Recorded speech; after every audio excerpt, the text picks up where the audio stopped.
Olá, sejam todos muito bem-vindos à Associação Centro Espírita Amor e Instrução. Hoje nós trazemos um estudo que substituirá somente nessa oportunidade a nossa tradicional palestra. Vamos começar então com a nossa tradicional oração, pedindo então a Jesus que nos abençoe, que nos auxilie, para que possamos retransmitir tudo aquilo que através da sua misericórdia nos foi concedido para a nossa própria melhoria. Rogando também aos benfeitores amigos, espíritos familiares, que nos possam ajudar naquilo que necessitarmos, fundamentalmente na explanação de hoje, para que o conteúdo seja transmitido a contento, pautado sempre no Evangelho de Jesus, nos ensinamentos dos Espíritos superiores. Que assim seja, graças a Deus e graças a Jesus. Muito bem, o tema de hoje, bem-aventurados os aflitos. Esse tema ele está no capítulo 5º do livro O Evangelho segundo o Espiritismo, e como foi mencionado no início aqui, nós faremos um estudo. Então, ele será, ele contemplará todo o capítulo 5º. Né? Então, por isso que esse vídeo vai ficar um pouco maior. Né? Não é necessariamente uma palestra, porque geralmente uma palestra você pega somente uma parte em específico de um capítulo e fala sobre ele. Né? Hoje não, nós vamos fazer um estudo que é um pouco mais aprofundado. Tá? Bem-aventurados os aflitos. Jesus disse isso certa vez, quando esteve aqui entre nós encarnado, onde ele estava reunido com o povo, né? E ele sobe então a um monte, e lá ali ele profere então as chamadas bem-aventuranças, que não foram somente essa, bem-aventurados os aflitos, houveram outras. Né? E por que ele falou das bem-aventuranças? Justamente para trazer consolo à humanidade e também instrução, porque essas mensagens de consolo àqueles que sofriam, seja naquela época, há mais de 2000 anos atrás, seja hoje, ainda nos dias de hoje, aliviava ao coração, ao pensamento de todos. Mas, fundamentalmente, a instrução pautada numa lei divina.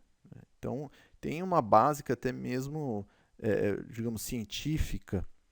Então, nós vamos perceber isso, que Jesus, então, assim como a doutrina espírita, já trazia tanto o consolo, mas também a instrução para nós outros. E ali, então, ele fala justamente isso, né? Bem-aventurados os que choram, pois serão consolados. Bem-aventurados os famintos e os sequiosos de justiça, pois que serão saciados. Bem-aventurados os que sofrem perseguição pela justiça, pois que é deles o reino dos céus. Então, o que nós vamos observar aqui, logo de cara nesse estudo, de que o Cristo, quando ele proferiu as bem-aventuranças, ele informou que elas não seriam, para que nós acolhêssemos necessariamente no plano material, ou seja, na encarnação atual. Jesus sempre falou no futuro, né, como nós vamos ver ali frisado no texto. Serão, ou seja, aqueles que sofrem aqui enquanto encarnados serão consolados no futuro. Né? Alguns pode ser que seja durante a encarnação presente, pode ser, mas que na grande maioria dos casos, pelo que nós observamos, serão consolados ao término da encarnação. Isso se passarem bem pelo processo da aflição. Né? E aí, então, ele promete o quê? O reino dos céus. Ora, o que é esse reino dos céus, se não a espiritualidade superior? Né? Então, ou seja, aqueles que cumprirem com as suas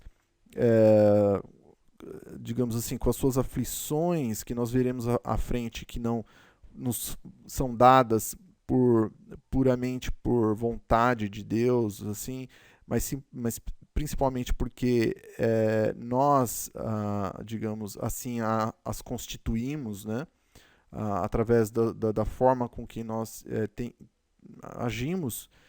Então, ao nós saudarmos e aprendermos algo com as aflições, nós então passamos automaticamente a evoluir interiormente e, consequentemente, nos elevando a um patamar vibracional maior. Por isso, Jesus fala reino dos céus, ou seja, ele traz uma similitude com tudo que representa o céu, que é aquela paz, que é aquela tranquilidade, que é aquela beleza, não é? Justamente para representar a condição, digamos, não somente física do ambiente, mas a condição de espírito, né? Ele faz uma alusão a isso, né?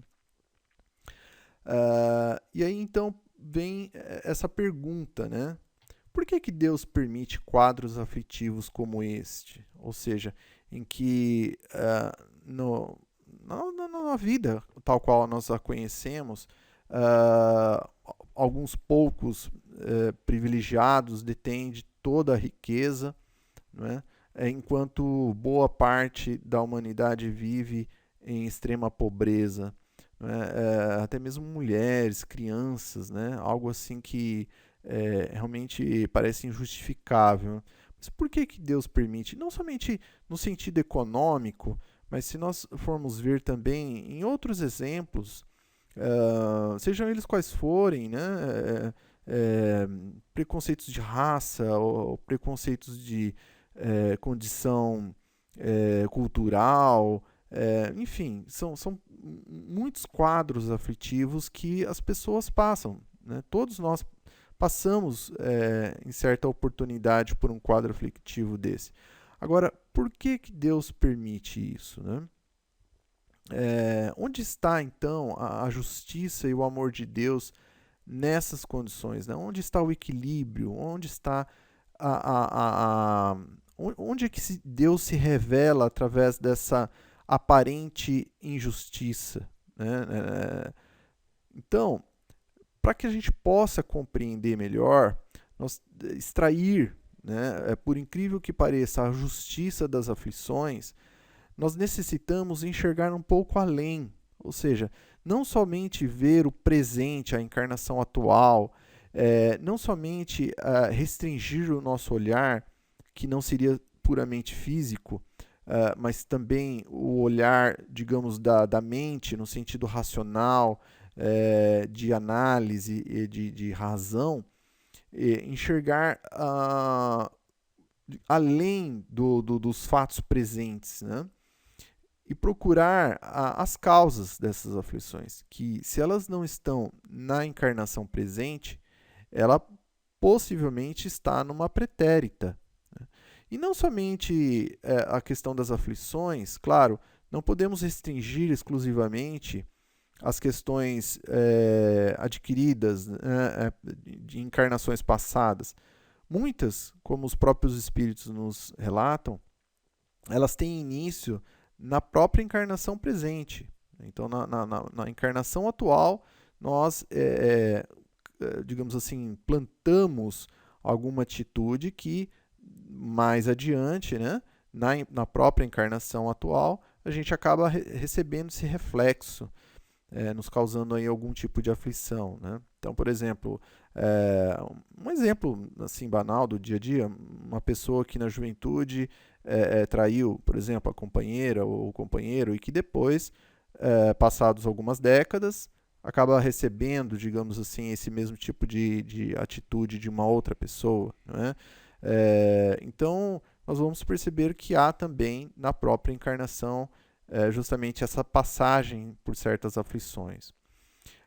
Mas, se ela não teve causa na encarnação presente, certamente que ela está justamente nesse processo que nós estamos analisando aqui na tela, né? Ou seja, Nós somos espíritos imortais, essa centelha divina, né? Que é o máximo que nós podemos abstrair do que seria o espírito, né? Esse ponto de luz, que o espírito é muito mais que isso, né? O espírito em realidade, um ser moral, né? E para a representação material, o máximo que se pode ter de ideia seria esse.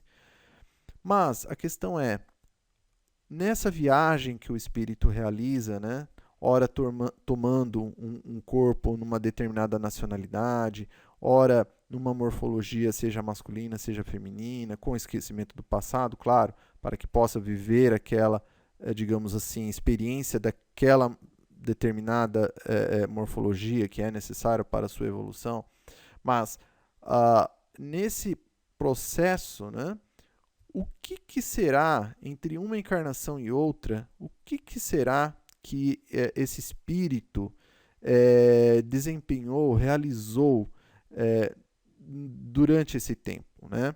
Na convivência com outros espíritos encarnados, como é que agiu, como é que pensou, como é que se omitiu, como é que pensou?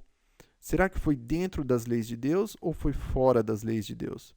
E é justamente isso que vai, digamos assim, construindo a história que esse espírito vai ter para ele mesmo. E dentro de uma lei de causa e efeito ou ação e reação, aquilo que ele vai receber de volta, né?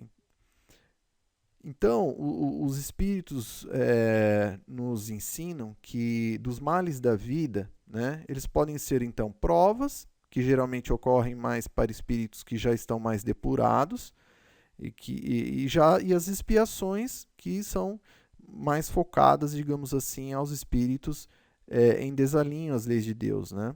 E que na maioria aqui da humanidade encarnada se encontra justamente em expiações, né? Ou seja, a humanidade encarnada é constituída de espíritos que, digamos, trazem consigo necessidades de reparações, de compreensão acerca das próprias atitudes tomadas no passado, né? E por isso que estão convivendo juntas para que possam, então, justamente expiar um ao outro ali e fazer, que é uma proposta, né, de depuração interior do espírito. Mas como é que funciona esse processo, né, de expiação? Como é que se dá? Esse é um mecanismo da lei de Deus? Sim, por incrível que pareça, né? Basicamente funciona assim, né? Então quando nós não cumprimos as leis de Deus, nós acionamos então essa lei de causa e efeito.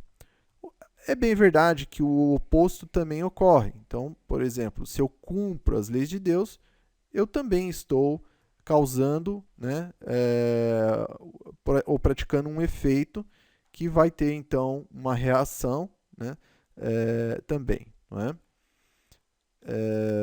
Então, todo pensamento, palavra, ato e omissão há sempre uma reação oposta, exigindo reparação a danos, caso seja fora da lei de Deus, ou direito a graças, caso esteja dentro das leis de Deus. Basicamente é assim que funciona. É como está na figura, né? Então, se nós transgredimos as leis de Deus, nós estamos praticando uma ação, uma causa, e automaticamente nós estamos caminhando para o seu efeito ou sua reação, que seria o sofrimento através até mesmo da aflição.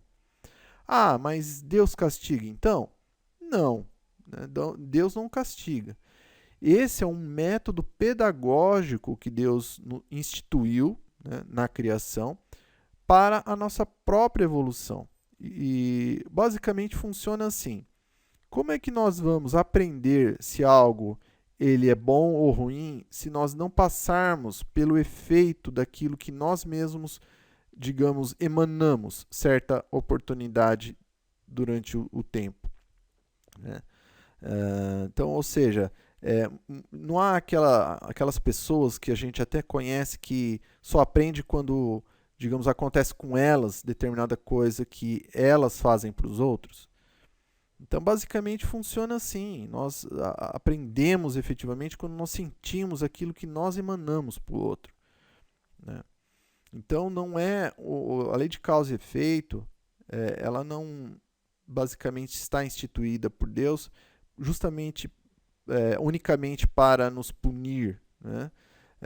Porque senão Deus seria sádico, logo ele não seria bom, logo ele não seria Deus. Então, não pode ser, né? Então, esse mecanismo ele é justamente para isso, para que nós possamos, né, aprender, né, com os nossos próprios equívocos. Então, por isso que, retornando agora àquele exemplo, né, por isso que acontece justamente essas questões que aparentemente pareciam injustas, mas que têm o seu motivo de ser, né? Então, ora, numa encarnação, alguém recebe, digamos, a riqueza como prova, né? Ora, numa outra encarnação, a pobreza. Alguns como prova e outros até mesmo como expiação. Quais os que receberiam muito provavelmente como expiação? Ora, aqueles espíritos que receberam os dons materiais, mas que utilizaram única e exclusivamente para si mesmos, né? Eles restringiram unicamente para si mesmos, não compartilharam, não, ou até mesmo não investiram aqueles recursos que poderiam gerar milhares de empregos, poderiam, enfim, auxiliar a famílias, a pais de famílias, a mães de famílias, no seu sustento. Então, utilizaram unicamente para a realização dos seus próprios sonhos, né? Sem pensar no próximo. Então, isso aqui é só um exemplo, né? E não se dá exatamente como eu estou falando aqui. Digamos assim, é um pequeno exemplo, né? E de alguns casos ou que pode acontecer, né? Mas esses papéis eles vão se invertendo e também não é uma constante, né? Uma encarnação rica, uma encarnação pobre e assim por diante. Não. Pode ser que 5 encarnações como uma pessoa mais abastada e uma como menos, ou enfim, não é? Mas, novamente, somente Deus o sabe, não é? E então, bem-aventurados os aflitos, Jesus também quis dizer que é um motivo de resignação porque ele é um prelúdio de cura, né? Ou seja, é necessário passar pela aflição porque essa aflição é que vai pôr o orgulho da criatura abaixo, vai fazer com que o egoísmo e o orgulho daquele espírito, há uma possibilidade grande que ele se desgaste nessa aflição, né? Claro que se está passando por isso é que tem um motivo justo, né? Deus não permite uma injustiça, logo ele não seria perfeito, né? Então, o espírito que passa pela aflição há um motivo maior. E é um prelúdio de cura, se esse espírito assim bem aproveitar, né? Então vamos ver aqui no exemplo. Quando estamos gripados, uma doença qualquer, né? O que a gente costuma fazer? Bom, a gente procura um médico e esse médico vai nos, geralmente, prescrever um remédio. O que nós temos que fazer primeiro antes de tomar esse remédio? Bom, nós temos que ler a bula, não é mesmo? Ali, claro que na receita já consta as informações cruciais para que nós possamos fazer o tratamento. No entanto, é sempre bom ler a bula, né, como um complemento. Bom, feito isso, lendo a bula, sabendo direitinho ali todo o procedimento, tomando os remédios, o que acontece? Geralmente estamos curados. Mas nós que estamos aqui nesse exato momento, né, com as nossas aflições interiores, que seria essa espécie de gripe, digamos assim, qual que é o remédio? O remédio é caridade, né? É amor ao próximo, através das suas filhas. A primeira delas, a caridade. Então, o que o Cristo nos ensinou: tive fome, me desses de comer, estive com sede, me desses de beber, estive nu e me vestistes, estive doente e me visitastes, estive na prisão e viestes me ver. Ou seja, são formas, né, de amar. as pessoas, amar o próximo. Não no sentido mundano, mas no sentido transcendental, de atitude, né? de preocupação com o bem-estar do próximo. Isso que Jesus quis dizer com amor. E quando ele disse que deverias fazer aos mais pequeninos, né? É justamente as pessoas que necessitam, seja eles quem forem. Então, ou seja, fazendo a qualquer um desses mais pequenos de meu Pai, é a mim mesmo que estiver fazendo, né? É o que o Cristo nos falou. Ou seja, que nós não tenhamos aquela preocupação em querer fazer bem ao Cristo na figura tal qual ele passou aqui na Terra, né? Como se fosse a ele que nós deveríamos fazer o bem, a caridade. Não, é com o próximo mais próximo, inclusive. E aí alguém aqui poderia perguntar, mas poxa, mas a caridade ela elimina mesmo, né, a aflição? Será que esse remédio ele elimina a aflição? Bom, é simples, né? Basta nós fazermos uma pergunta.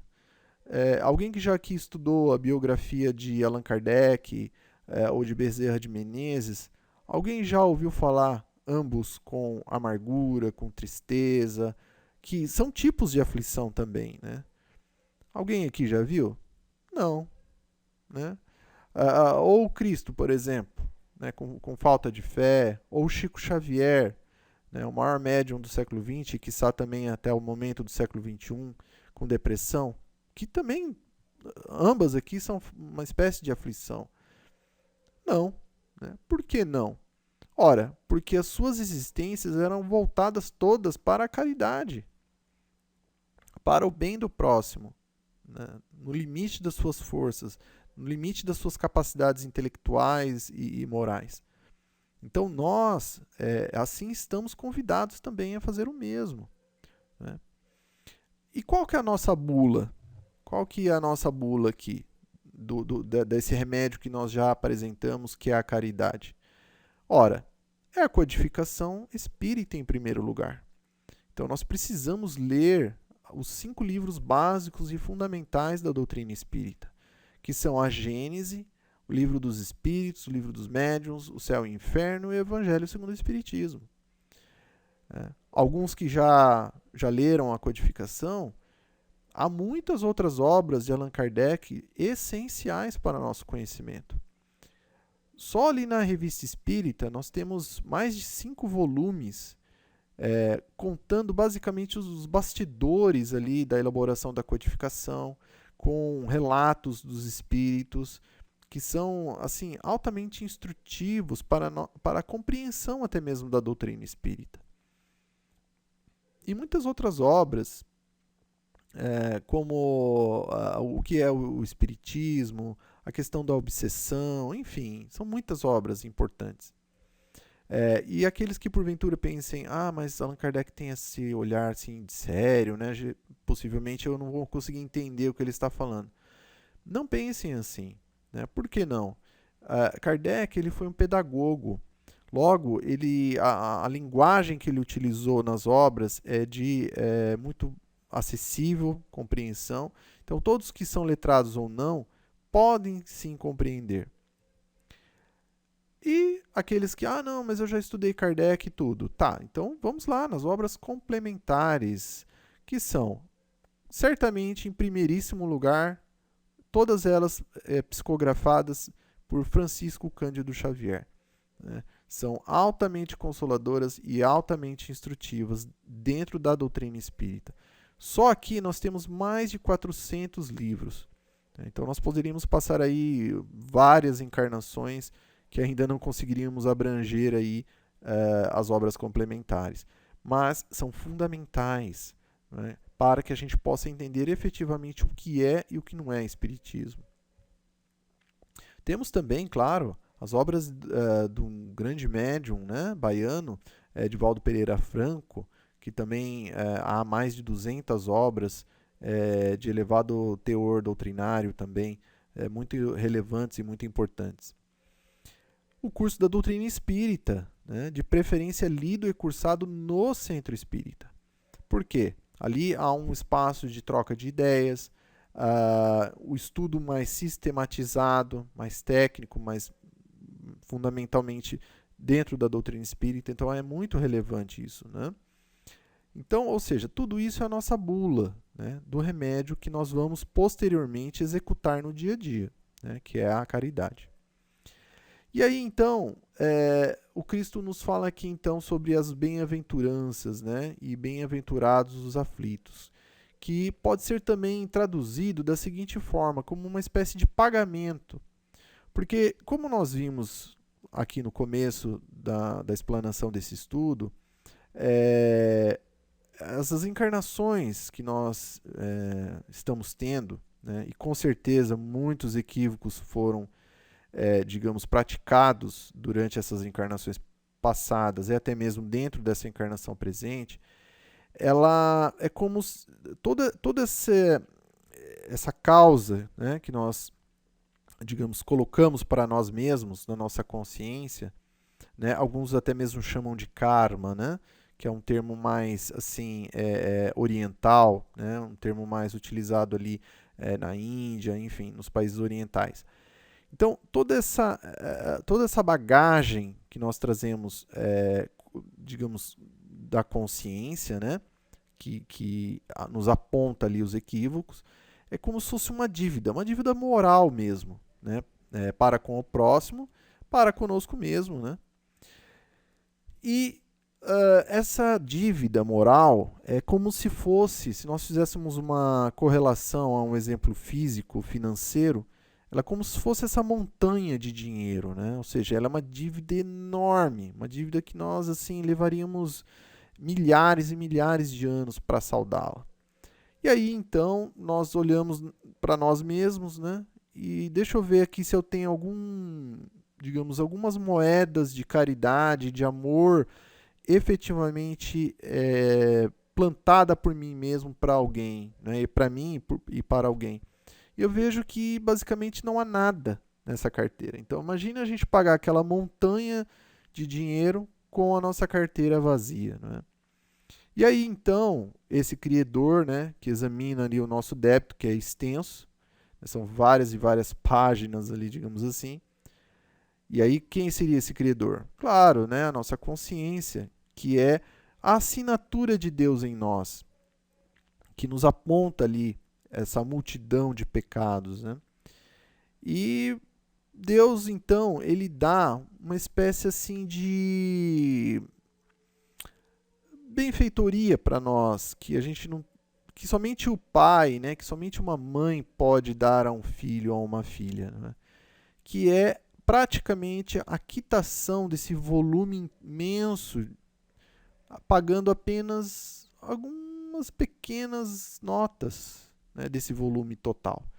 Então, ou seja, Deus ele nos permite o seguinte, olha, você tem uma dívida muito grande, então retorna à matéria numa nova encarnação e salda para mim o mínimo possível dessa dívida, para que com esse mínimo você se transforme em alguém melhor e nunca mais cometa algum equívoco que traga novamente uma dívida desse montante, né, que era enorme, essas pilhas aí grandes de notas. O que nós, se nós recebêssemos uma proposta dessa, o que nós faríamos, né? Ou seja, eu teria que pagar um metro de notas de R$ 50 ali. Sendo que o meu criador falou, não, olha, me paga só R$ 35 que está tudo bem. Nossa, nós iríamos correr, né? E mesmo que não tivéssemos o valor na carteira, nós iríamos correr ali, trabalhar, nem que fosse pedindo, né, esses valores para que a gente possa, então, ao final do dia, poder apresentar esse criador, porque vale a pena. É muito, muito importante. É muito relevante para nós a gente se livrar de uma dívida enorme dessa por alguns poucos trocados que a gente consegue levantar num dia, às vezes numa hora só mesmo do dia. O que seria esse dia? Uma encarnação. Né? E o que nós faríamos para esse Criador, né? Se não agradecê-lo do fundo do nosso coração? Porque, afinal de contas, que Criador que faria uma gentileza dessa? Né? Somente Deus mesmo para fazer isso. para nos aliviar de uma dívida pesadíssima com apenas alguns poucos, digamos, raios de caridade, né? Então, assim, é algo que somente o nosso Criador pode fazê-lo. Mas o que dizer daquele, né, que, em vez de agradecer ao Criador por essa benfeitoria, reclama ainda, né, exige a quitação imediata sem o pagamento do débito, né? Ou seja, não, olha, eu reconheço essa dívida toda, mas o senhor tem que me dar de graça isso, né? O que a gente diria dessa pessoa, né? Não seria, assim, muito equivocado, né?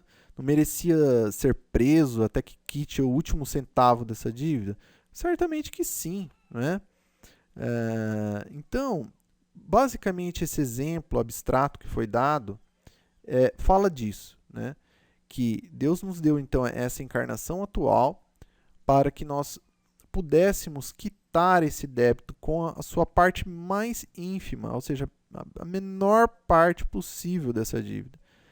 Então nós temos aqui uma oportunidade literalmente de ouro nas mãos, né? Então que a gente deve aproveitá-la, né? E como é que eu ajunto, digamos assim, essas notas de R$ 30, não é? Ora, através da caridade, né? Procurando perdoar mais, procurando servir mais em causas elevadas, com desinteresse total, né? Seja ele qual for, né? Enfim, praticar o bem, né? O amor ao próximo. Mas tem alguns irmãos e irmãs que, infelizmente, acabam não suportando, mesmo com essa oportunidade de saldar, né, numa existência, dívidas passadas, de equívocos cometidos no passado, acabam não suportando as aflições, né, que teriam que passar na encarnação presente. Então, seja porque os pais se separaram e aquilo trouxe um trauma muito grande, uma revolta muito grande, e aquilo poderiam ter canalizado, por exemplo, a atividades, enfim, beneméritas, né? Que poderiam, digamos assim, aliviar a dor, né, dessa aflição, mas que não conseguiram.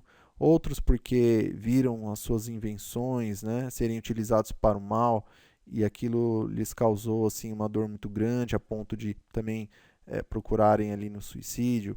Outros, então, novamente por questões familiares, né? Claro que é muito fácil para mim aqui falar nesse momento de irmãos e irmãs que vieram a perecer pelas próprias mãos, porque não suportaram as aflições que eram necessárias na existência atual para saldar uma dívida, né? De uma causa passada, né? E que estavam recebendo ali a reação na presente, porque não passamos pela prova que eles passaram, né? Pela expiação que passaram, né? Então, assim, não é um julgamento, mas que é apenas uma ilustração daquilo que ocorre, né? Essa porta, né? Essa opção que é o suicídio, né? E como os espíritos aqui eles nos orientam, né? Que eles tivessem paciência, né? Que é a paciência, porque tudo passa, né? Justamente o que é a vida humana em relação à eternidade, né? Senão bem menos que um dia, né? Ou seja, esses espíritos eles estavam muito mais aferroados à visão extremamente materialista da vida, né?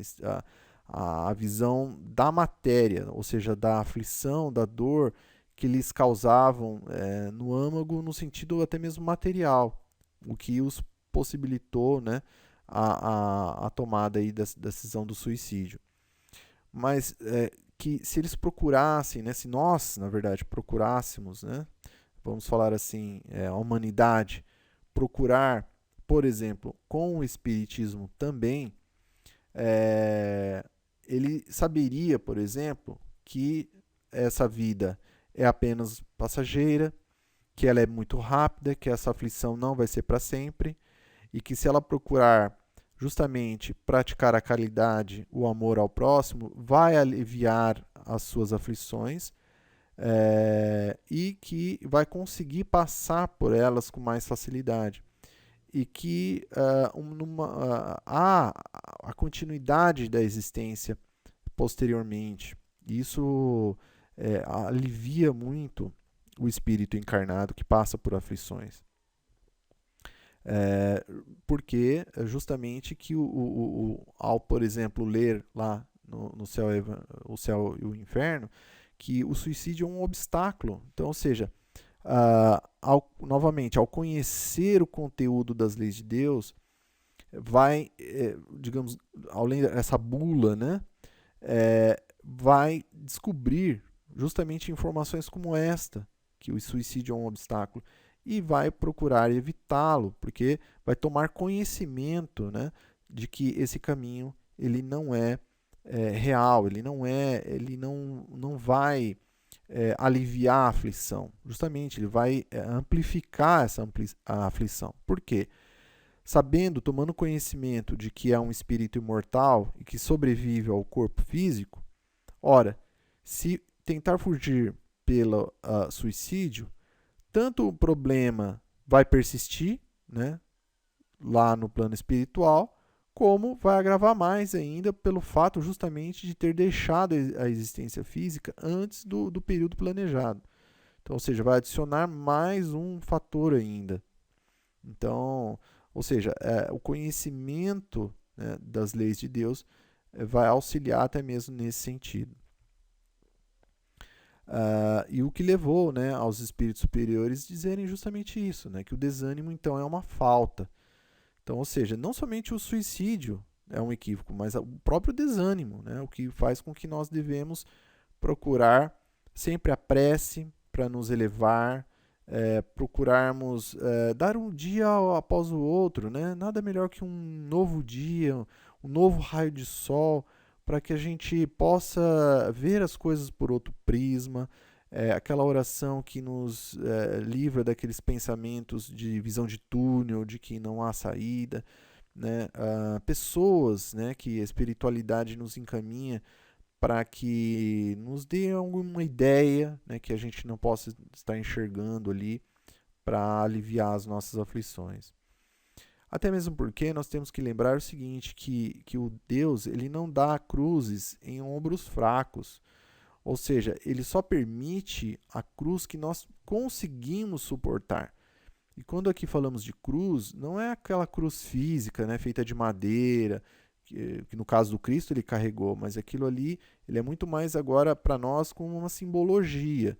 Então, ou seja, são justamente as nossas expiações que nós temos que passar justamente para a nossa própria melhoria, né, para que a gente aprenda, por exemplo, que um determinado ato a gente não deve praticar para os outros, porque quando a gente recebe a gente não gosta, né? Então, ou seja, são essas expiações, essas provas, essas dificuldades no campo físico e também no campo material, né?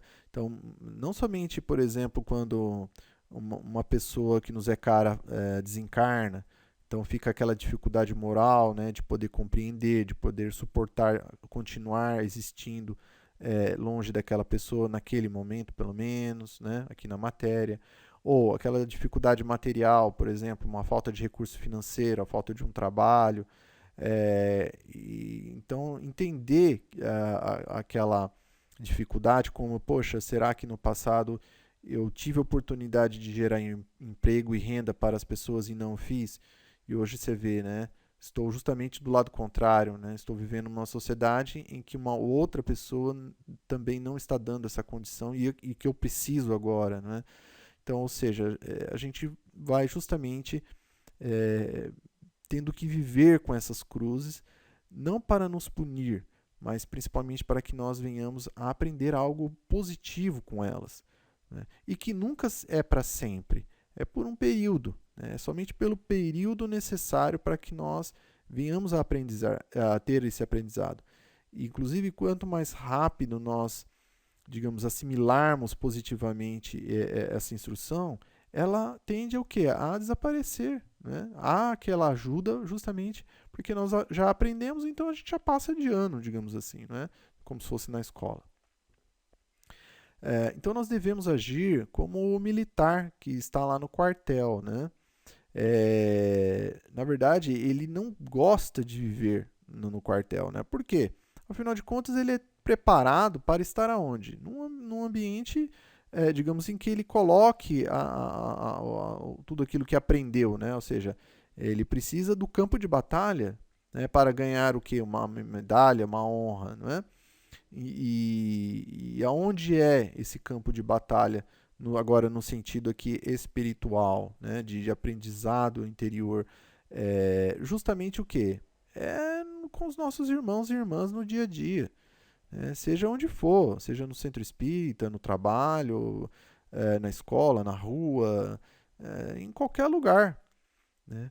Ali é que nós vamos, sim, nós vamos receber inputs, digamos assim, né, entradas comportamentais desses nossos irmãos e irmãs para conosco, que vão sim nos trazer aflição.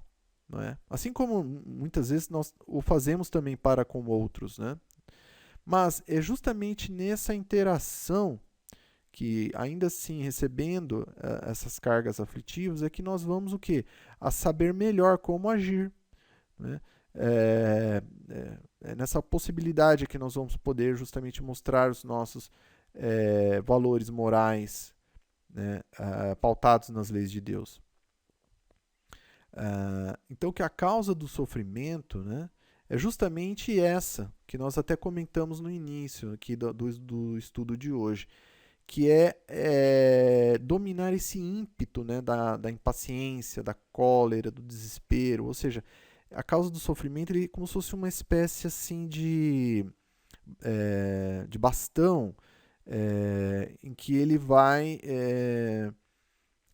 quebrando essas cascas, né, essas cascas digamos assim, de equívocos que nós ajuntamos para nós, né? Até mesmo porque nós temos que fazer a seguinte pergunta, né? Será a Terra um paraíso de delícias? Claro que não, né? Por mais que nós venhamos a fazer uma viagem para um lugar paradisíaco do mundo, né? Uma ilha assim linda e maravilhosa, ali ainda assim nós poderemos ter um momento de passar por uma expiação, por exemplo, né? Seja no sentido físico ou até mesmo seja no sentido moral, ou seja, um habitante que ali está, num lugar mais lindo do planeta, mas que vai nos possibilitar um momento de expiação. Isso pode acontecer, isso acontece na realidade. Por quê? Porque, novamente, o planeta, os espíritos que habitam o planeta, são espíritos, na sua maioria, devedores, né, das leis de Deus. Então, por isso que, nesse convívio entre si, vão, então, expiando as suas faltas, com a possibilidade de evoluírem. Ou seja, ao trocarem uma má ação por uma boa ação, passam então ao quê? A não mais ser necessários viver com outros espíritos nessa categoria de expiação. Por quê? Porque já não estão mais devedores das leis de Deus, né? Isso é importante para nós ficarmos bem claro isso, né? Depende de nós, a nossa libertação interior. Então, quando nós estávamos lá no plano espiritual, né, nós fizemos o quê? Um planejamento encarnatório para essa encarnação atual. E claro que nesse planejamento encarnatório estava também contido o quê? As nossas expiações. Então, para quê? Para que nós nos livrássemos delas e pudéssemos ser mais felizes. Porque esse é o objetivo de uma encarnação. Não é para que nós ficássemos abatidos por ter que obrigatoriamente viver, né, na nossa expiação, na nossa aflição. Não, né? Nós temos que pensar justamente de que nós estamos aqui para saudarmos essas expiações. O que levou, por exemplo, a mulher hemorroíça, né, que colocou toda a sua fé, né, na certeza de que se ela tocasse pelo menos as vestes de Jesus, ela ficaria curada. E foi exatamente o que aconteceu. E o Cristo propriamente disse para ela: olha, a tua fé te curou. Então nós estamos aqui para isso, para nos melhorar, né? E para aqueles que dizem: eu não sou feliz, a felicidade não foi feita para mim, isso assim, não é bem verdade, né? Porque muitos que pensam assim, pensam que pelo fato de não terem dinheiro, né, ou não estarem, digamos, em posições de poder no mundo aqui material, ou até mesmo de contarem mais com a sua juventude, pensam que são infelizes, então, né? Mas nós vamos observar que há pessoas, né, há espíritos encarnados que contam com essas 3 características e ainda assim não são felizes, né? Não completamente. Podem apresentar assim certas alegrias, mas não a felicidade genuína, não a felicidade verdadeira, né? Então, nós vamos observar isso, né? De que esses ainda são aflitos, né? Têm dificuldades, né? E muitas vezes ocorre também que desses jovens, né, há o quê? Uma perda prematura deles, ou seja, o desencarne de espíritos na condição de encarnados em corpos que são jovens, mas que acontece alguma coisa e desencarnam, né? Alguns pensam, mas Deus não é justo, pois sacrifica um que está forte e tem grande futuro e conserva os que já viveram longos anos cheios de decepções. Bom, aqui nós temos que pensar sempre além. Por que Deus ele leva muitas vezes pessoas jovens e que teriam, digamos, tudo por crescer na vida, tudo por se desenvolver? Por que Deus permite que isso aconteça? Enquanto outros que já são mais velhos permanecem encarnados até mesmo por muito mais tempo, né? Nós temos que pensar o seguinte, que a encarnação, para o espírito, estar no corpo físico é como se estivesse dentro de uma prisão, né? Dentro de uma cela, de uma cadeia. É muito assim difícil para o espírito estar, digamos, encarnado, né? E o desencarne é justamente o contrário. A gente teme o desencarne, mas o desencarne na verdade é uma libertação, né? Como se saísse justamente, se estivesse abrindo a porta ali da cela, né? E saindo da prisão, né? Para o mundo, para a liberdade. Então, assim, quando nós falamos, mas um jovem desencarnou, que triste, né? Ora, será que é triste ou será que na verdade é uma alegria, né? Esses espíritos que estavam aqui nessa encarnação, eles saíram é como se eles tivessem saído mais cedo da prisão. Na verdade, é um motivo de alegria para nós, né? Claro que quando nós falamos assim, que como se a encarnação para o espírito, né, fosse estar dentro de uma prisão, e que o desencarne, na verdade, é um motivo de alegria para o espírito, porque ele vai para a sua verdadeira existência, não quer dizer, consequentemente, que nós devemos procurar o desencarne de forma alguma, né? Quem determina, digamos, o tempo necessário para que o espírito esteja encarnado é Deus. Então, ou seja, sim, é uma alegria para o espírito, porém, cabe ao espírito ao mesmo tempo cumprir o tempo que lhe foi estipulado nessa encarnação, ou seja, nessa prisão no corpo físico, para que pudesse então cumprir com o seu projeto evolutivo, né? Mas aí perguntamos, mas poxa, mas por que os jovens, né? Por que acontecem desencarnes entre os jovens, né? algo muito triste, principalmente para os parentes, né, aos pais e as mães dos jovens. Ora, a gente não sabe o que esses jovens teriam pela frente, né, que vida que eles teriam pela frente, qual o futuro que esse jovem teria. Né? Muitos dizem, não, mas ela iria estudar, ele iria trabalhar, né? Iriam construir uma vida maravilhosa, né? Mas será mesmo que essa vida maravilhosa não traria certas seduções que os fariam se perder e que seriam, digamos, muito pior?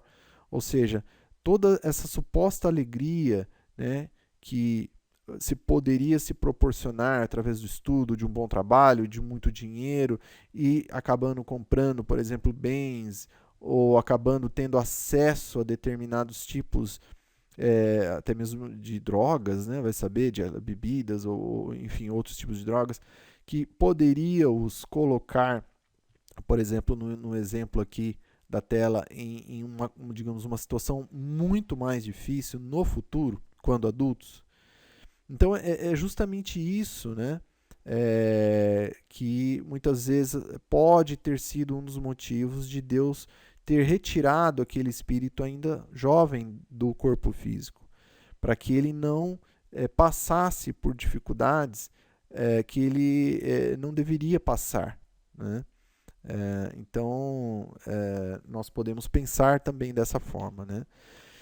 E aqui, e afirmamos também em muitas ocasiões que se um homem de bem, se fosse um homem de bem, né, que houvesse desencarnado, que teria morrido, né? Na verdade, se a pessoa que desencarnou fosse um homem de bem, ele teria morrido, né? Bom, nós vamos ver aqui justamente, né, essa questão aqui do homem mau, que costuma viver, né, em detrimento do homem bom, né, que acaba mesmo ajudando o próximo, servindo conforme as leis de Deus, acaba morrendo, até mesmo justamente pelo motivo de trabalhar em prol da humanidade. Né? Nós vemos aqui vários exemplos de Sócrates, né, que tudo que ele fez foi ensinar as leis de Deus, foi condenado. Jesus foi assim, e muitos outros que trabalharam em prol da humanidade que acabaram morrendo. Né? E aí, então, vem a pergunta, mas por quê? Né? Por que que geralmente o homem bom perece, né? E o homem mau, digamos, permanece vivendo aqui como encarnado? Eu digo geralmente, né? Não é sempre, mas geralmente isso acontece. Por quê? Bom, a explicação básica ela está no gráfico que vemos aqui, né? Vamos supor que o homem mau ele tem esse espírito em realidade, né? Que ele tem vamos supor que houvesse digamos um gráfico em que mostrasse ali o grau evolutivo de cada um, né? Então o homem mau está ali embaixo, em vermelho, e o homem de bem acima. Ora, o que o homem mau precisa para poder atingir aquele nível de espírito melhor? Ora, ele precisa do quê? Ele precisa de tempo. E esse tempo, como é que ele vai conseguir se ele não estiver encarnado? Justamente para que ele possa tanto expiar as suas ações, quanto também aproveitá-las e realizar a sua reforma íntima e se melhorar, até mesmo se transformando em um homem de bem, né, em um espírito de bem. Então, geralmente é por isso que ocorrem casos como esse que nós estamos vendo aqui, no julgamento de Jesus e de Barrabás, em que Pilatos, então, né, como ele não queria escolher ali entre condenar ou não Jesus, porque ele, embora tenha reconhecido Jesus como um homem isento de culpas, mas ao mesmo tempo estava com medo que digamos assim, a população que queria a crucificação de Jesus efetuasse uma revolta e pudesse colocar ali digamos assim, a sua situação de prestígio perante ao imperador romano em xeque. Então ele utiliza desse artifício de tentar ficar em cima do muro, né, como nós chamamos hoje. Então ele utiliza o fato da escolha do povo, né? Então ele coloca de um lado Barrabás, que sim, era digamos, mais voltado à guerra, né? À revolta, e Jesus do outro lado, que era justamente o oposto, né? E perguntam então ao povo qual que eles queriam que crucificasse, né? E é interessante porque quem dos dois precisava viver? Fica essa pergunta, né? Jesus precisava viver, continuar vivendo, ou Barrabás? Por incrível que pareça, Barrabás necessitava viver. Porque o Cristo ele já é um espírito, vamos dizer assim, extremamente evoluído. Ele já havia cumprido com a sua missão, que foram 3 anos de divulgação do Evangelho, em que ele colocou o que era fundamental, que eram as leis de Deus, para que nós pudéssemos entender, né, as leis de Deus. E ele fez isso nesse período. Logo, não precisaria mais continuar, digamos assim, entre nós, né? Agora, Barrabás não. Barrabás era um espírito muito, digamos, primário, talvez assim dizendo, né? Era um espírito que necessitava de mais tempo encarnado para que pudesse justamente evoluir. E é incrível, né, como a democracia, mesmo nos piores casos aparentes que se possa ter, em que o povo escolha, digamos, algo que pareça ser ruim, né, que foi o caso ali que preferiram que Jesus fosse crucificado, do que Barrabás, né? Ainda assim, que a gente pode abstrair desse, digamos, desse aparente equívoco, né? Que foi uma atitude, digamos assim, que a gente pode dizer realmente tem um fundamento, né? Barrabás precisava viver, né? Claro que não precisava ter sido assim, ambos poderiam ter sido salvos, né? Essa seria a atitude do povo melhor a ser tomada, né? Claro. Mas o que eu quero dizer, na verdade, com isso, dessa escolha do povo, da forma com que foi feita, né?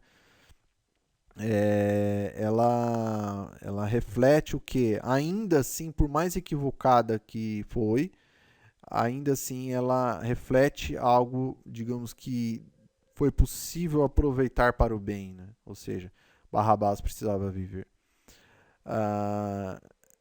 E claro que a população aqui também estava tomada de uma fúria, foi, digamos, influenciada, né, por terceiros ali a também tomar essa atitude também equivocada, né, de pedir a crucificação do Cristo, né?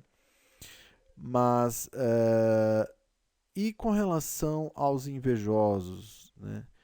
Para esses, o que Jesus disse, bem-aventurados os aflitos, é válido para eles também? Né? Nós vamos ver que não, né?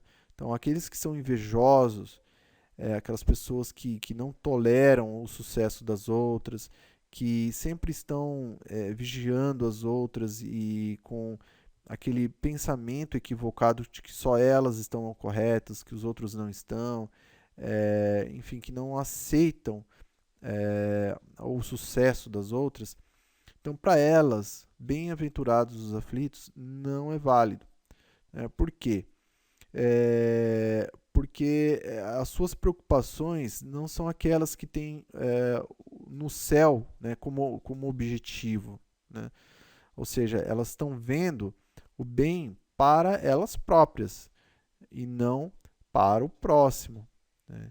Então, ou seja, a inveja ela é uma aflição em si mesma, mas só que ela é uma aflição causada pela própria criatura, ou seja, pelo próprio espírito, para ela mesma, para aquele próprio espírito. Ou seja, É diferente de uma aflição em que o espírito ele passa por causa de uma lei de ação e reação, mas que não se retroalimenta em si mesma e ela então tem ali, digamos, a possibilidade de superá-la, né?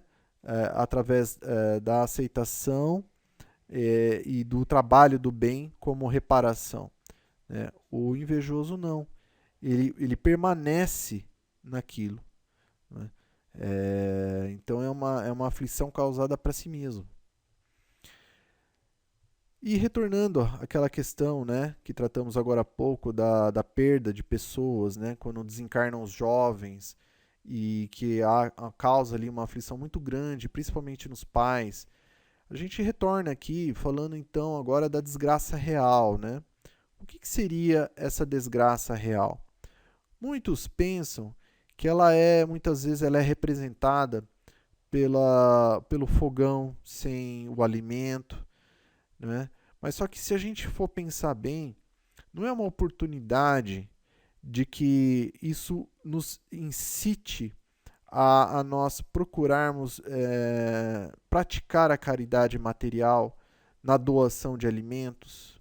Né? Não é essa desgraça aparente que certas pessoas vivem, que muitas vezes é divulgado nas redes de televisão e que tocam o coração de pessoas, de encarnados, que têm melhores condições financeiras e até mesmo de alimentos que estão em abundância nas suas residências, a doarem esses alimentos a quem necessita.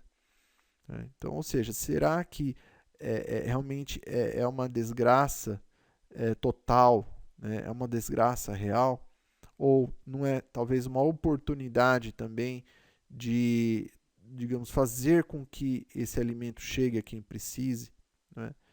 E esse alguém que está nessa situação justamente de uma oportunidade que lhes convida a ter a fé em Deus e acreditar que esse alimento vai chegar, claro, fazendo a sua parte, né, procurando trabalhar, procurando pedir, que também é válido, por que não, né?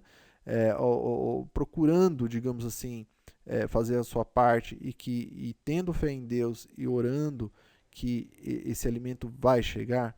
Então, ou seja, não é uma oportunidade desses espíritos crescerem em fé, por exemplo, em Deus, não é uma oportunidade também. Então, ou seja, aquilo que aparenta ser uma desgraça real e que, novamente, cai na questão onde Deus está, né, que permite uma situação dessa. Mas que, se nós, como já demonstrado, nós formos um pouco a fundo, a gente percebe que, na verdade, é possível abstrair do mal algo de bom, né, algo de luz, algo de produtivo. Né? Embora, por pior que seja, há algo ali de luz ali. Né? É natural que assim seja, pois se Deus ele é todo bondade e ele, digamos, instituiu a criação tal qual a conhecemos, óbvio e logicamente falando, que consequentemente descrevendo, de que é, é reflexo dele, é reflexo de Deus. Então, tudo é luz, tudo é bondade. Basta nós termos a visão focada para nós podermos captar, mesmo em certas dificuldades, né, o que aparenta ser uma desgraça real, algo ali então de positivo, né, seja em que for, naquilo que for. Muitos pensam, né, mas a minha namorada terminou comigo, ou meu marido terminou, né, e acabou. É, isso como se fosse uma desgraça real na nossa vida afetiva. Mas será que se permanecêssemos juntos, será que porventura dessa relação que não estava muito bem, pudesse, por exemplo, ocorrer a concepção de um filho ou de uma filha e que depois de um certo tempo houvesse ali a separação definitiva desse casal, né? Como é que ficaria esse casal? De repente seria muito, mas muito pior, né? Seria uma situação em que ambos ou uma das partes não suportaria, por exemplo. Então, ou seja, foi melhor que tivesse ocorrido essa separação enquanto ainda estavam sem um filho ou uma filha, né, do que posteriormente. Então, ou seja, há também essas questões de que nós não compreendemos no momento certas aflições que passamos, mas que posteriormente no futuro e vendo as possibilidades do que aconteceria, nós iríamos perceber que seria muito pior. Né? Como foi o exemplo dos jovens, né, que desencarnam e que a gente não entende.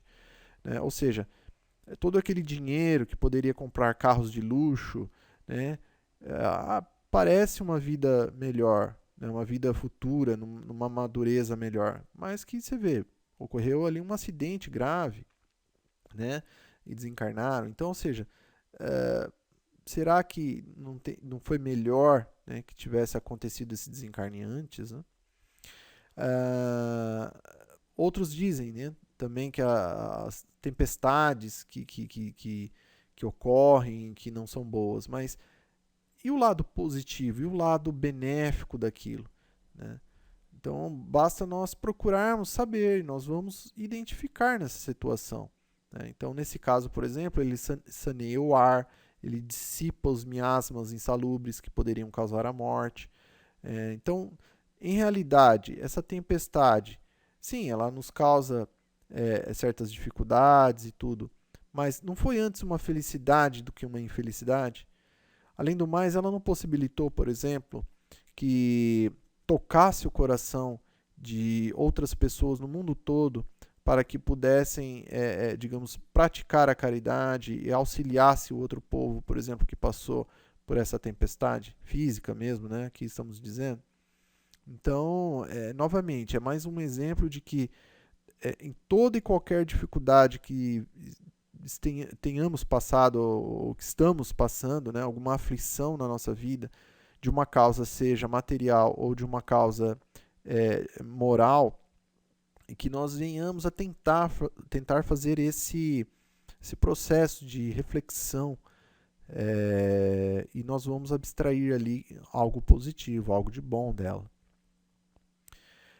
Até mesmo porque, né, novamente, como naquele exemplo das pessoas que possuem o dinheiro, a juventude, e que ainda assim não são felizes, né, têm o poder também e ainda não são felizes, têm sim as suas aflições.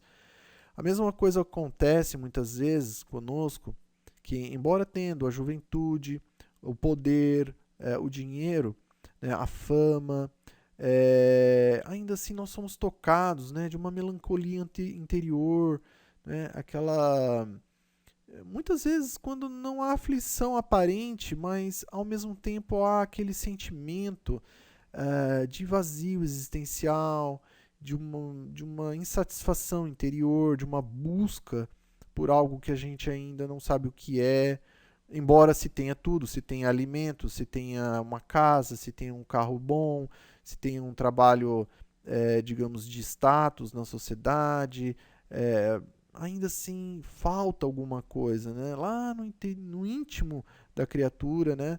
Daquele espírito tem essa tristeza que está ali permeando, né? O pensamento e os sentimentos.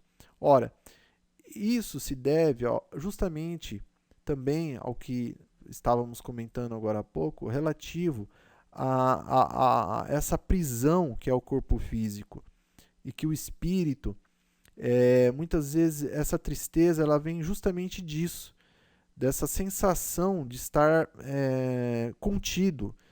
O espírito, quando desembaraçado do corpo material, do corpo físico, as suas potencialidades são extremamente potencializadas, né? É muito maior. Se aqui no plano material nós enxergamos, por exemplo, no máximo, quiçá, um pouco menos de 180 graus, né, o espírito ele enxerga 360 graus, ou seja, não só 360, né, ele enxerga como um todo, ele enxerga com tudo. Né? Enfim, isso apenas comparando, né, um sentido aqui, que seria a visão, Mas nós poderíamos colocar isso também na verdade foi a visão, mas todos os outros sentidos, o espírito tem em potencialidades muito maiores. O seu pensamento, ele vaga de uma forma extremamente mais rápida. E o que faz ele é ter uma espécie assim de sentimento de liberdade muito maior. Pode estar em lugares, num piscar de olhos, né? num átimo de tempo, ele está do outro lado do planeta, né? Está em outro lugar, né? Em outras, enfim, situações vibracionais diferentes.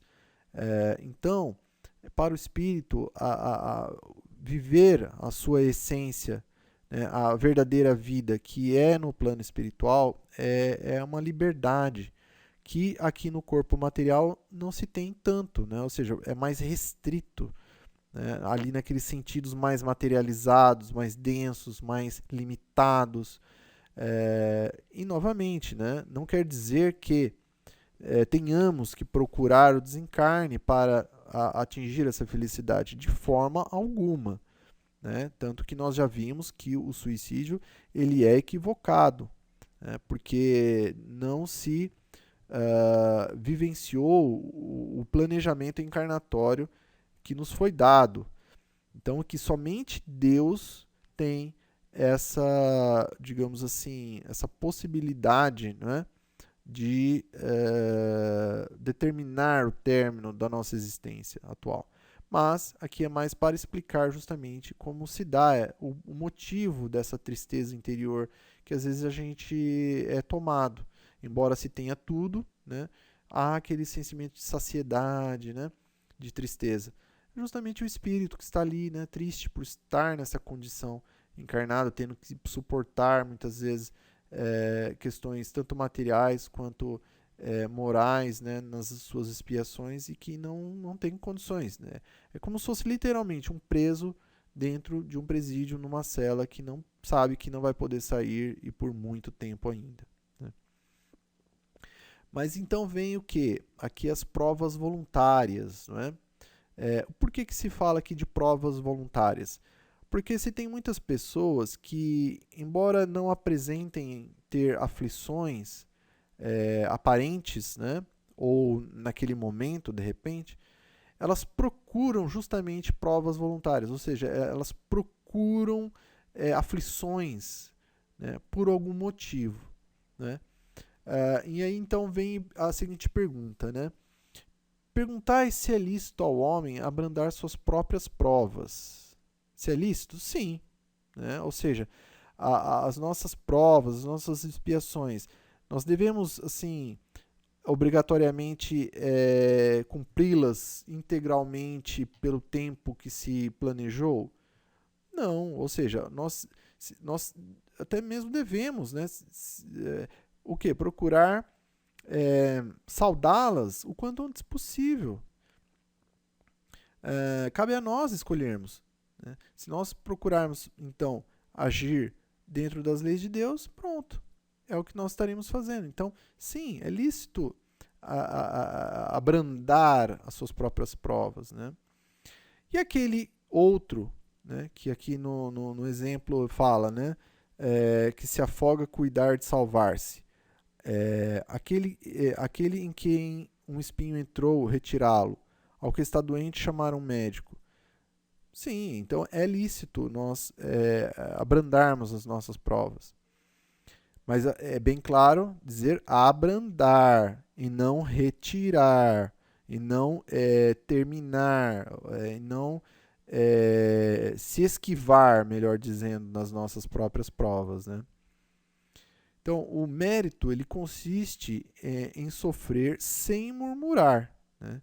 Então, esse que é o mais importante, né? Sofrer sem murmurar. Passar pelas aflições,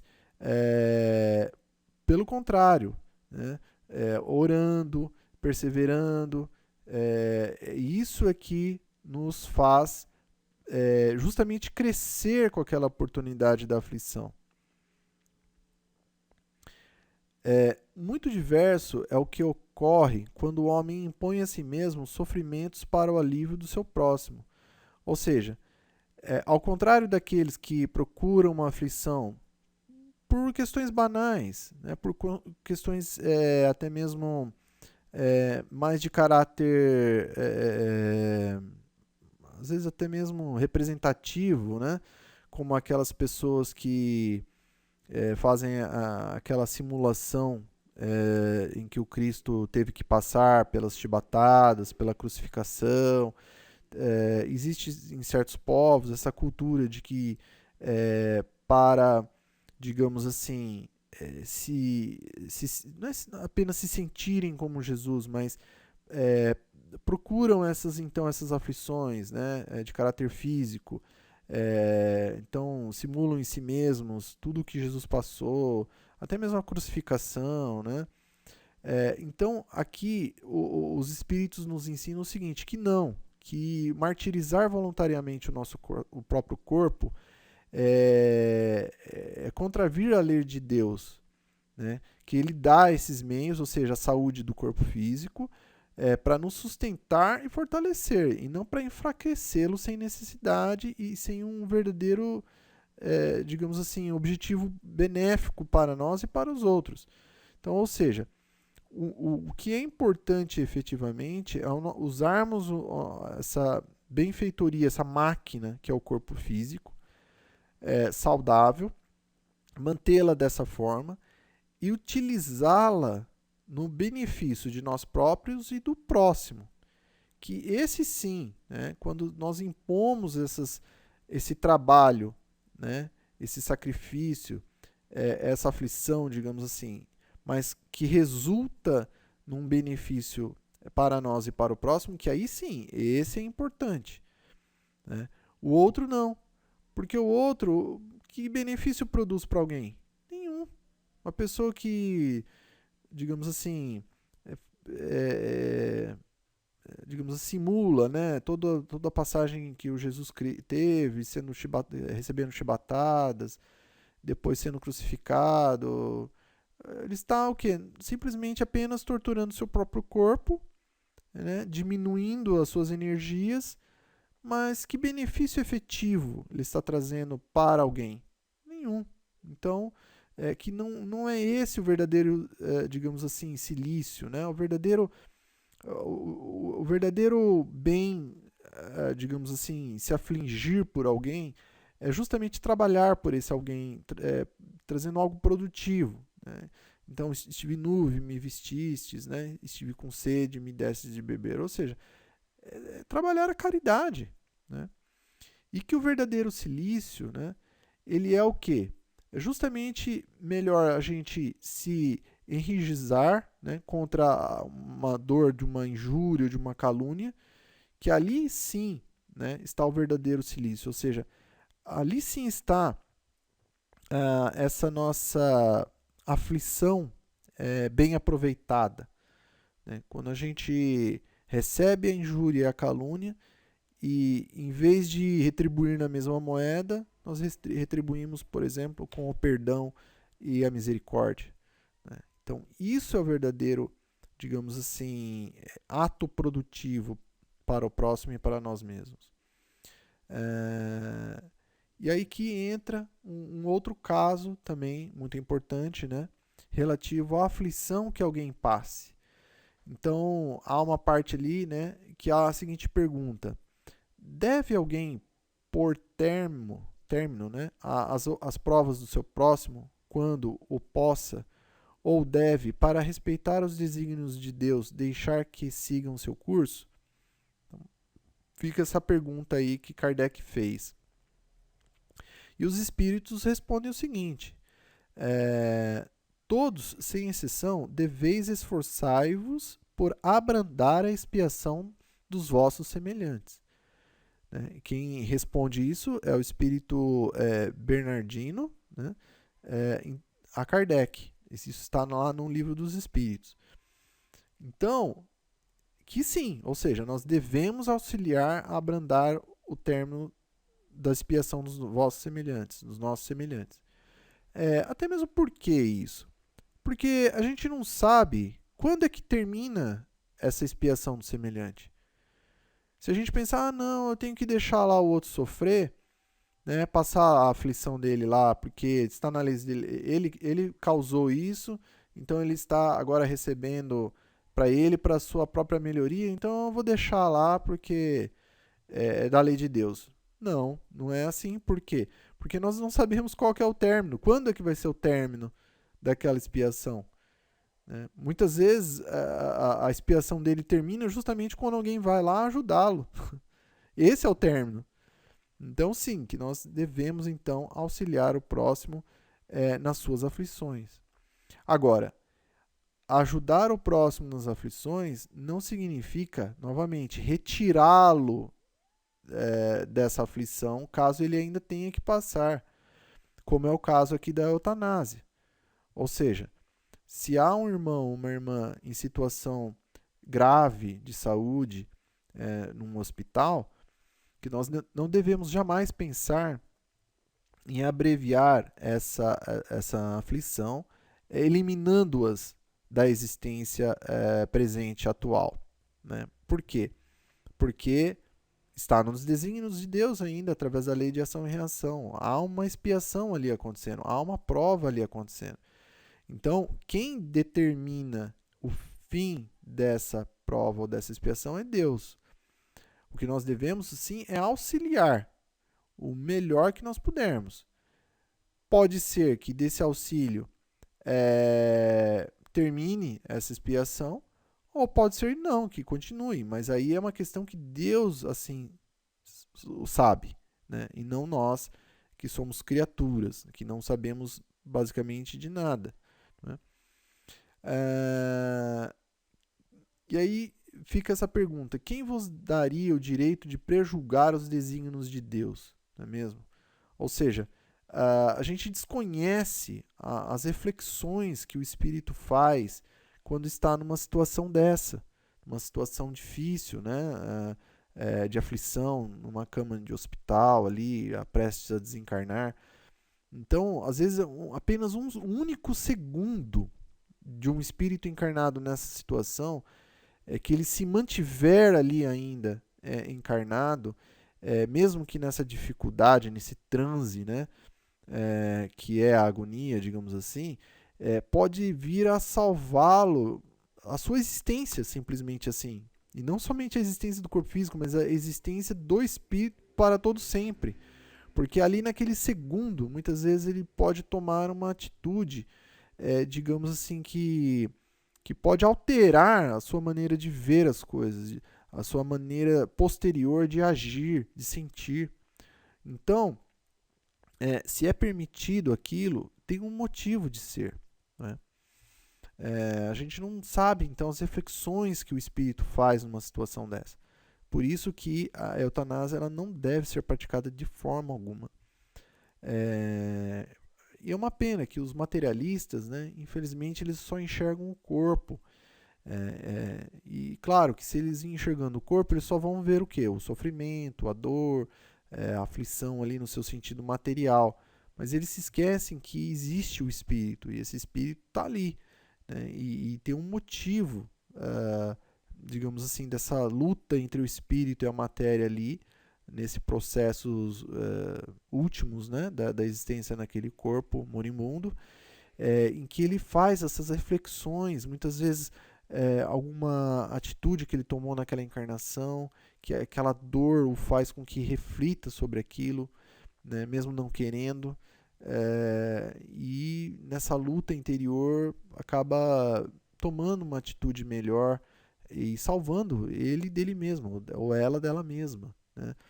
Então, existe esse mecanismo, né, que Deus permitiu, novamente, não para o simples mal dos seus filhos, mas principalmente para justamente o seu salvamento. Não somente da saúde, do restabelecimento físico, mas fundamentalmente da saúde e do restabelecimento moral do espírito, né, para que ele possa ser efetivamente feliz. Então, nós devemos o quê? Ensinamento dos espíritos, em particular do espírito de São Luís, que está lá: minorai os derradeiros sofrimentos, quando o puderdes, mas guardai-vos de abreviar ainda que 1 minuto, porque esse minuto pode evitar muitas lágrimas no futuro. Então é exatamente isso que estávamos falando, né, agora há pouco. As reflexões que o espírito faz no momento final de uma existência no corpo físico, na agonia, né? Ou seja, isso pode justamente poupar-lhe muitas lágrimas no futuro. Então, não se deve de forma alguma favorecer ou permitir ou até mesmo agir, né, com a eutanásia. E o sacrifício, então, da própria vida? Né? Há aqueles que estão desgostosos dela, mas que não têm coragem, por exemplo, né, de tirar a sua vida no suicídio, que é um equívoco, como já vimos agora há pouco.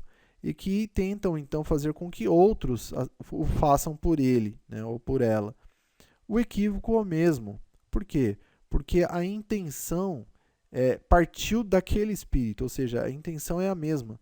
Que ele, digamos, pegue, né, um instrumento e cometa o ato em si mesmo, ou que, digamos, vá até algum, digamos, se coloque à prova, se coloque em risco em algum ambiente, por exemplo, numa guerra, né, para que, já antecipadamente sabendo que a probabilidade de ele desencarnar é muito grande, ora, isso já dá no mesmo, porque ele já sabia disso antes, né? Então, ou seja, a intenção é a mesma. O pensamento foi o mesmo, né? Mas que então, e aqui então já caminhando então para a conclusão do estudo de hoje, que o tema foi bem-aventurados os aflitos, né? E que nessa última parte aqui que falamos daquele que se expõe à vida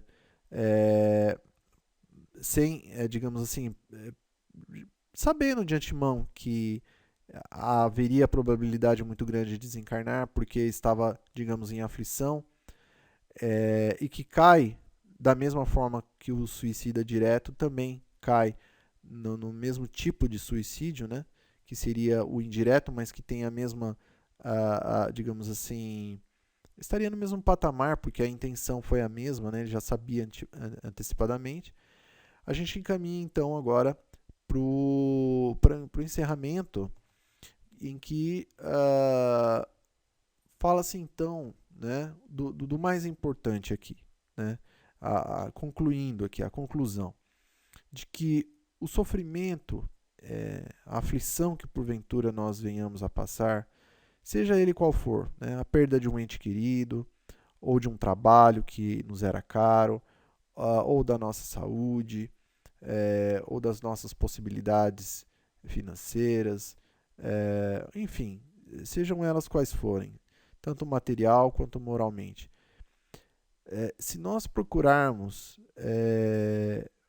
aproveitar esses sofrimentos, né, em prol do próximo, que consequentemente será para nós mesmos, né, que esse é a verdadeira felicidade futura. Então, se nós tivermos essa aflição, né, no trabalho ali no dia a dia, mas que desse trabalho ele, digamos, proporcione o bem-estar coletivo, inclusive o nosso, né, através, por exemplo, da obtenção de recursos financeiros que vá nos sustentar e também possibilitar, por exemplo, que a gente realize, aqui é somente um exemplo, compras de alimentos para doação aos mais necessitados, ou seja, que então dessa aflição a gente transforme ela, né, através desse trabalho, né, mesmo aflito ali nas condições do trabalho, que a gente converta num bem para nós próprios, com o nosso autossustento e também para a compra de alimentos ao próximo. Isso então é algo bom, é algo produtivo, é algo que nós vamos sanar essas nossas, resgatar essa nossa dívida. São os R$ 35, né? Ou seja, é essa quantia minúscula que nós vamos ganhando durante a encarnação atual e que ao final dela nós vamos então ter justamente a consciência tranquila, porque nós saldamos a dívida, né? E moralmente também, pelo exemplo que nós damos, que é algo, inclusive, intrínseco. Ou seja, mesmo, digamos, um exemplo material, nós estamos dando também automaticamente um exemplo moral aos outros, né? Os outros estarão vendo que, digamos, esse é o caminho da felicidade, né? Não que nós devamos fazer propaganda disso, não é o caso, mas que é natural que assim aconteça, não é? E também na questão moral, do ensinamento que nós podemos dar aos demais, né? Mesmo que seja teórico, né? Então, resumindo aqui, né, e finalizando então, bem-aventurados vós que sois pobres, porque vosso é o reino dos céus. Bem-aventurados vós que agora tendes fome, porque sereis saciados. Ditosos sois vós que agora chorais, porque rireis. Ou seja, aproveitemos então, mesmo as aflições nesse momento, nessa atual encarnação, porque fazendo a nossa parte, procurando saldar essa nossa dívida, que é volumosa, sim, mas que Deus nos permite com mínimo, né, de caridade, de amor ao próximo, a gente possa então, no futuro, sermos então esses bem-aventurados e sermos então felizes. Tá ok? Nós desejamos muita paz para todos. Utilizamos com certeza a bibliografia aqui, o Evangelho segundo o Espiritismo, que é sempre o nosso esteio de conhecimento e de fortalecimento para o trabalho. Alguns recados aqui, então, para finalizarmos. As imagens foram utilizadas aqui nessa apresentação, consideradas de uso gratuito, né? Se alguém aqui encontrar alguma que seja, digamos, que não seja de domínio público, por favor, nos avise aqui no e-mail, né? Através do endereço que está na tela. Também, caso alguém encontre algum equívoco doutrinário, erro gramatical, pode também nos enviar um e-mail. E, finalizando então, sempre os palestrantes e oradores espíritas que estão no YouTube, nós recomendamos, pois trazem ali um cabedal de conhecimento muito grande. Pedimos desculpas, porventura, se você é um orador ou palestrante espírita que não esteja aqui no momento, é porque nós ainda não o conhecemos, né? Mas que esperamos certamente que venhamos a conhecer para que possamos incluí-lo ou incluí-la aqui também nessa relação disponível, tá bom? Então vamos fazer uma oração para encerrarmos. Então convidamos a todos a estarem juntos conosco, agradecermos por mais essa oportunidade, que possamos numa outra continuar o trabalho. Agradecemos do fundo dos nossos corações pela saúde do corpo físico, pela saúde do espírito, e agradecer do fundo dos nossos corações por todo o bem que nos tem, digamos assim, chegado até nós, e gostaríamos de vibrar por todos os nossos irmãos e irmãs que um dia venham assistir essa palestra, estejam onde estiverem, que recebam o nosso apreço, a nossa consideração, e que assim seja, graças a Deus e graças a Jesus.